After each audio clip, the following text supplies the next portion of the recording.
मेरी समझ में नहीं आता कि ऑपोजिशन चाहता क्या है। आप जब बार बार शिकायत करते हैं, क्या ये बात सही नहीं है कि लोकसभा चुनाव के बाद आप ही लोग गए थे चुनाव आयोग के पास शिकायत करने?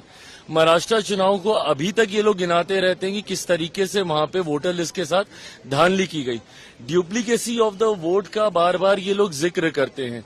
तो जब आपकी ये शिकायत रही है और उस शिकायत को मानते हुए चुनाव आयोग ने इस प्रक्रिया का इस्तेमाल किया है जहां पे एक इंटेंसिव रिव्यू किया जा रहा है, जिसके माध्यम से इस बात को सुनिश्चित किया जाए कि जो वोटर है, जो अधिकृत व्यक्ति है, सिर्फ वही मतदान का इस्तेमाल करे, ना कि कोई घुसपैठिया या कोई दूसरा व्यक्ति आके। और कई बार ये भी देखा गया कि वोटर लिस्ट में धांधली इस तरीके से भी होती है कि जो व्यक्ति मर गया होता है उसके नाम पे वोट चल रहा होता है।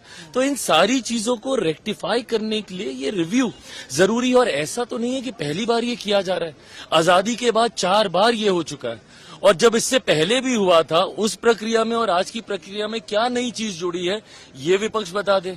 भाई, इनके समय में भी ये प्रक्रिया हुई है। आप मुझे बता दीजिए कि उस वक्त से लेके अभी तक कोई एक चीज अगर बदली है तो वो सिर्फ टेक्नोलॉजी का इस्तेमाल बदला। पहले फिजिकली जाके हर डॉक्यूमेंटेशन आपको देना पड़ता था, अब आप ऑनलाइन के माध्यम से भी आप अपने डॉक्यूमेंटेशन आप सबमिट कर सकते हैं।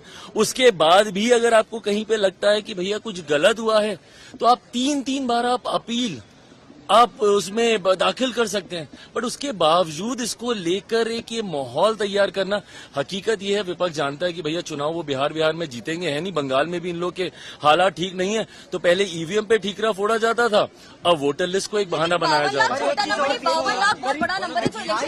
भाई, मुझे अभी नहीं पता कि संख्या क्या है, 52 लाख होगी, उससे कम होगी, उससे ज्यादा होगी। अभी तो ये प्रक्रिया चल रही है ना। अभी सबमिशंस हो गए हैं। मैं तो कहता हूं कि भाई अगर 52 लाख हो, उससे कम हो, उससे ज्यादा हो, हर वो व्यक्ति जो घुसपैठिया है, जो देश का नहीं होकर भी इतने बड़े अधिकार का इस्तेमाल कर रहा है, उसको इस सूची से बाहर होना चाहिए। जो सही व्यक्ति है वो छूटना नहीं चाहिए और जो गलत है वो जुड़ना नहीं।